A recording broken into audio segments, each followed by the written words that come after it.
When the Dust Settles by Derek W. Wright. Fade in.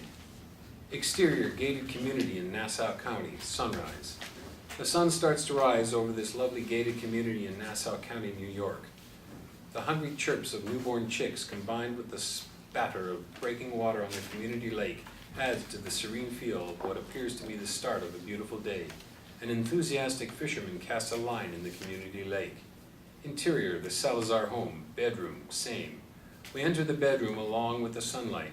3 framed photos adorn the surface of the dresser. 2 are wedding photos, and the other is the couple dressed in full New York City Police Department dress blues. On an end table, we see 2 NYPD police shields. One is a silver police officer shield, and the other a gold detective shield. A set of handcuffs and a holster Glock 17 lay beside them.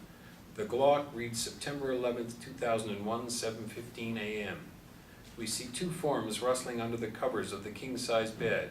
The strikingly handsome Xavier Salazar, 28, reveals his chiseled physique as he emerges from underneath the covers with a strained look on his face. Babe, please. Please stop. Tamara Salazar, 26, emerges from under the covers. Her face shows the anguish of not accomplishing the goal of satisfying her man again. What did I do wrong this time? I'm sorry, baby. I'm just a little tired. Tired? You've just slept 8 fucking hours. Why don't you just tell me the truth? I just don't do it for you anymore. Right, Xavier? Xavier sits up to address his wife. You really want to know the truth? By all means, man up. Tell the truth. Okay, it's like this. We've only been married for just over a year. You're never home. You don't cook. You don't clean. And look at you. You gained what, 10, 20 pounds? I didn't sign up for this shit. Okay. Xavier, I've never cooked and rarely cleaned. You knew this before we got married. As far as my weight gain goes, I'm not happy with it either. Unlike you, I don't have the luxury of being in the gym 5 hours a day because unlike you, I'm a lead detective and don't write tickets or stop and frisk all day. I have a real job. That's not fair. I always ask you to come to the gym with me. You choose to put in overtime. Yes, I do work 12 to 15 hours a day, but what's funny? I don't seem to remember hearing any complaints when my fat check comes through the door that pays most of the bills in this fucking house. The problem is not with your fat check, it's with your fat ass. A silence embraces the room. Tamara slowly gets out of bed, revealing some of the weight gain in question. I'm sorry, I did not mean to say that. Whatever, Xavier. I guess my fat ass is the reason why you haven't touched me in months. Tamara walks into the bathroom, slamming the door behind her. The clock on the dresser shakes as it reads 8:04 a.m. Interior, bathroom, same. Tamara is putting the finishing touches on her makeup. She stares into the floor-length mirror at herself and covers her mouth to muffle her sobs. Interior, bedroom, continuous. Tamara exits the bathroom. She picks up the handcuffs and Glock from the dresser and attaches them to her belt. She picks up the police officer's shield and after looking at it for a moment puts it down and picks up her detective shield. She turns to look at Xavier still in bed with the covers pulled over his head. You only have another hour to sleep. Xavier grunts. I love you. She waits for a reply but gets none. Another tear falls as she heads for the door. Exterior, outside Salazar home, morning. Tamara walks to and enters her car. Interior, car, same. Tamara driving slowly down the road. She sees a pickup truck approaching and an arm waving to her. The truck is towing a piece of machinery behind it. She slows to speak to the driver, Clem, 60. Morning, Mrs. Salazar. I finally got that wood chipper you've been waiting for. Do you want me to take care of these tree branches for you today? Good morning, Clem. No, you can just leave it around the back of the house near the lake. I'll have my husband take care of it this weekend. And stop calling me Mrs. Salazar. You know my name is Tamara. She smiles. Did you catch that big fish yet? No. Not yet. He steals my bait every day, but sooner or later, he's gonna end up right here. Clem rubs his big belly and make them both chuckle. Have a good day, Tamara. Thanks, Clem. You do the same. They drive off. Interior, car, continuous. The clock on the dash reads 8:40 a.m. Exterior, front of the Salazar home, morning. Possessing a killer smile and impeccable physique, Marcel Dillon, 28, rings the front doorbell. The door is opened by Xavier, who's wearing a pair of boxer briefs and a smile. What's up, partner? Marcel walks in past Xavier, and as the door closes behind him, Xavier grabs him by the waist, spins him around, and pulls him close. They kiss deeply. Interior, truck, continuous. Tamara is driving and listening to music. The time on the clock reads 8:46 a.m. Exterior, the World Trade Center, 8:46 a.m. American Airlines Flight 11 crashes into the World Trade Center's North Tower. A huge fireball spits in from the structure and mayhem ensues. Interior, truck, same. The radio station Tamara is listening to is interrupted by a radio announcer with breaking news. We interrupt your regularly scheduled program for this news emergency. The details are sketchy, but reports coming in substantiate that an aircraft just hit the World Trade Center. Casualties are unknown, but police officials on the ground ask that you refrain from coming into Manhattan at this time. Oh my God. Tamara lowers the radio and picks up her cell phone. She dials home. Cut to. Interior bedroom of the Salazar home, same. Latin music is playing softly. Xavier and Marcel are on the bed kissing. The phone rings repeatedly and the answering machine engages. Tamara's voice comes over the machine. Xavier, wake up, Xavier. I don't know if you heard what just happened, but... Xavier breaks his lip lock on Marcel just long enough to reach over to turn down the volume. See what I have to put up with? They share a chuckle before they resume. Interior, truck, same. Tamara slams her phone shut. Shit. Tamara eyes the heavy congestion of traffic forming ahead of her. I've got to warn him.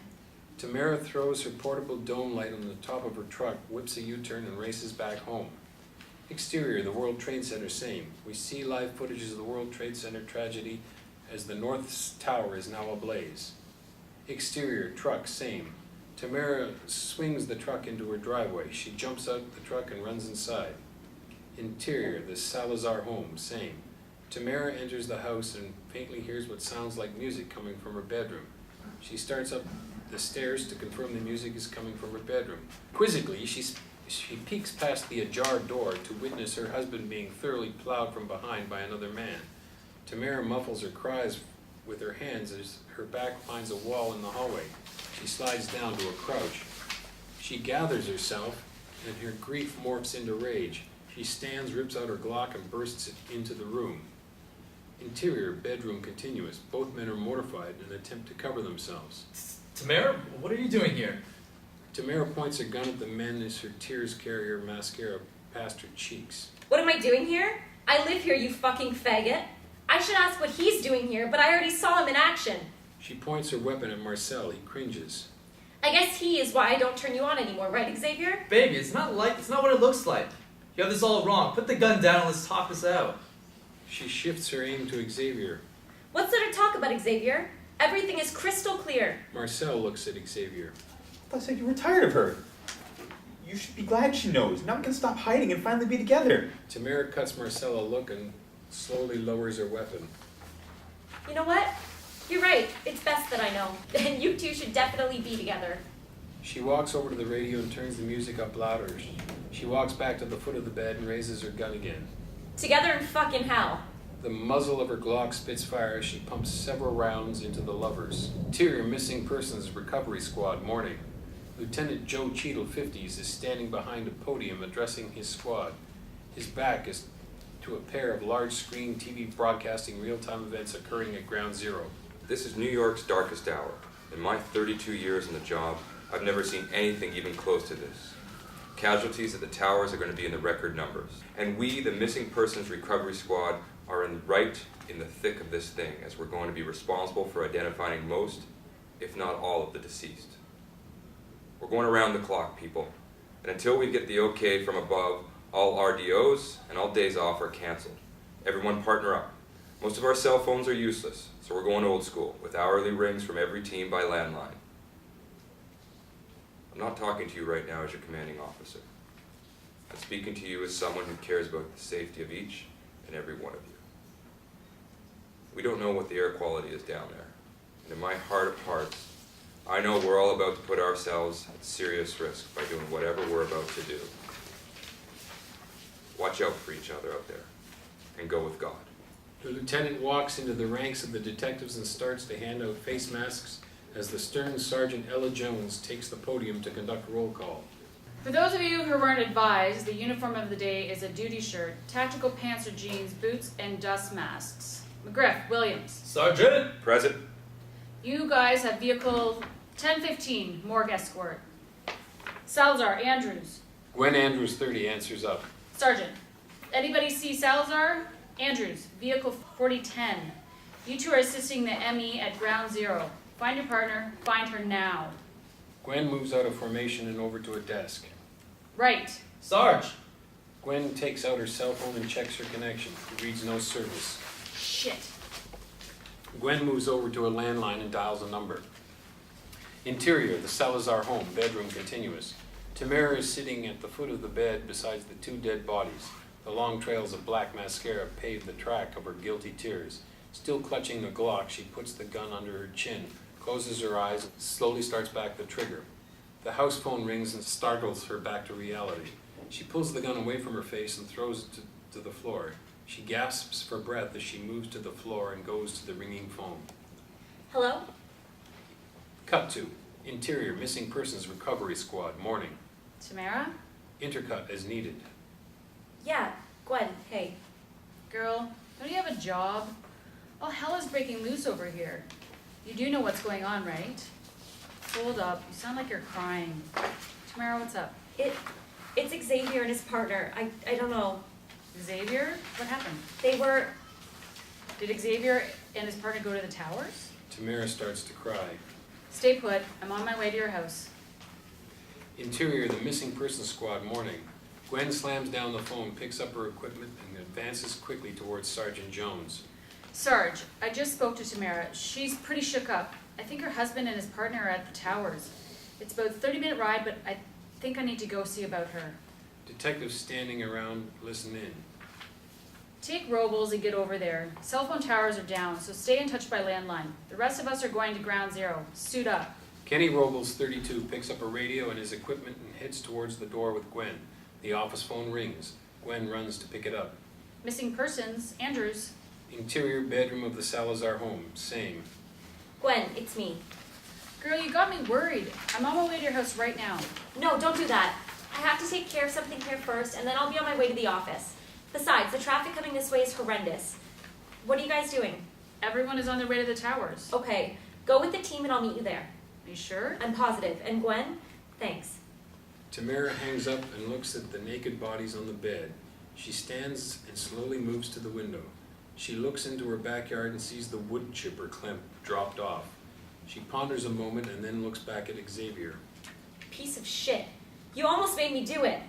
But I'm stronger than you think. She spits on Xavier and then starts ripping off her clothes. Exterior, the World Trade Center, same. Flames burst from the walls of the North Tower of the World Trade Center. Panic, mayhem, and death are everywhere. Exterior, rear of the Salazar home, same. Wearing long rubber gloves and a dark sweatsuit, Tamara exits the rear door of her home into the backyard and eyes Marcel's vehicle. Tamara moves quickly towards the wood chipper and sets it up close to the lake's edge, bordering her backyard. She hits the power button and the machine roars into life. Tamara throws a large log into the business end of the machine and watches its shredded remains spit out the other side onto the lake's water. Satisfied, she sprints back into the back door of her house. She quickly returns, dragging a blanket containing Xavier's body towards the ravenous machine. Tamara feeds Xavier in feet first. As his body is splintered up by the turbine-powered blades, we hear what human bones sound like when being reduced to mulch. Xavier's left hand is last to go through, and because Tamara is working so feverishly, she is totally oblivious to the shining wedding ring still on his finger. After the remainder of his body is diluted into the lake, Tamara marvels at the roar of the still famished machine. There's no turning back now. She sprints back into the house to get Marcel. Exterior, unmarked vehicle, missing persons parking lot, same. Dressed in police shirts, jean and boots, Gwen and Robles start out the door. Gwen, I'll drive. You look a little preoccupied. She tosses him the keys and walks past him. He stops her. Our assignment isn't going to be an easy one. You sure you're up to this? I'm good. Just a little worried about my partner is all. I think she's about to experience a shitload of pain. They get into the car. Exterior, the Salazar home, same. The last of Marcel is going through the wood chipper. Methodically, Tamara starts to thoroughly clean the machine with bleach and dish detergent. Interior, the Salazar home, bathroom, continuous. Interior, Salazar home, bathroom. We see a family-sized canister of powdered Ajax on the sink and hear the sound of deep scrubbing as Tamara is in a steam-filled shower, meticulously scrubbing any possible remnants of DNA from her body, hair, and the shower body. Tamara exits the shower and after thoroughly drying herself, she steps on the scale. Look at that. Down 4 pounds already. Exterior, front of the Salazar home, same. Wearing a new pair of rubber gloves, a short-sleeve NYPD uniform shirt, blue jeans and boots, Tamara exits her home carrying a large industrial-strength garbage bag. She moves towards Marcel's truck. What a waste. She gets in. Interior, Marcel's truck, same. She starts the car and checks her makeup in the rear view mirror. She smiles at herself. You can do this. She turns on the radio, puts the truck in gear, and races towards the city. Music plays over a montage of shots. Exterior, Lower Manhattan, day. People covered in white soot are running from the direction of the World Trade Tower as it roasts in their wake. Tens of thousands of people are walking across the Brooklyn, Manhattan, and Williamsburg bridges into Brooklyn. Exterior, outside the South Tower, 9:59 a.m. The South Tower of the World Trade Center implodes and crashes to the ground. Exterior, under the FDR overpass, 10:14 a.m. Tamara pulls the truck near the bank of the East River. She exits, moves quickly to the rear hatch, and removes the black bag and the full bottle of lighter fluid. She dumps the contents and the bag into a public metal garbage can and douses the evidence with the entire bottle of fluid. She lights a match and tosses it into the can. When the fire comes to life, she throws the empty bottle and gloves in and watches them burn. When satisfied, Tamara puts on a new pair of gloves and jumps back into the truck. As she does, a pair of F-1 fighter jets race across the East River. She puts the truck in gear and roars toward Ground Zero. Music ends.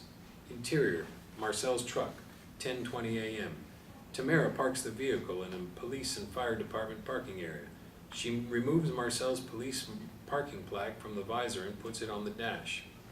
Exterior, Marcel's truck, same. Tamara exits, abandons the truck, and starts walking towards the heaviest concentration of smoke and debris, even though several frantic people covered in soot run past her in the opposite direction. She forges ahead. Tamara slows as she approaches what appears to be a Catholic church. She briefly closes her eyes to say a quick and silent prayer. After crossing her heart, she kisses a small cross hanging around her neck and quickens her pace. She moves towards a clearing near Church Street and focuses through the thickness of dense gray air to see only one of the towers remaining. Continuing closer, her breathing starts to labor due to the thick poisoning fumes that now invades her lungs.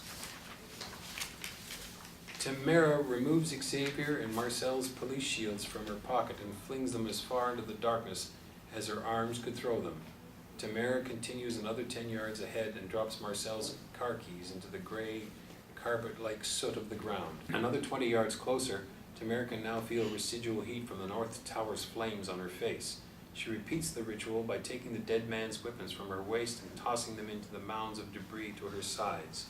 With the evidence now cleverly staged, Tamara seems unable to stop advancing ahead as opposed to in the opposite direction.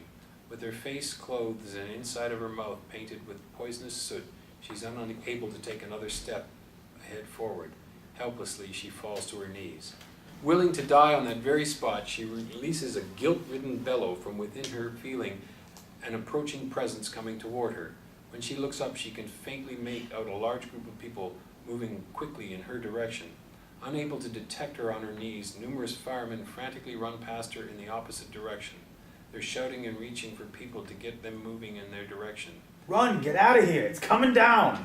Tamara manages to her feet and tries to move behind them. She makes it almost 20 feet towards safety when the North Tower begins to implode.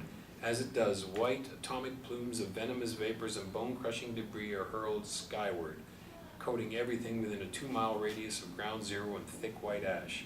About an hour later, NYPD and FDNY's search and rescue teams return to Ground Zero, attempting to locate any survivors. 2 NYPD officers see a hand reaching out from beneath a heap of smoldering debris. Help me, please.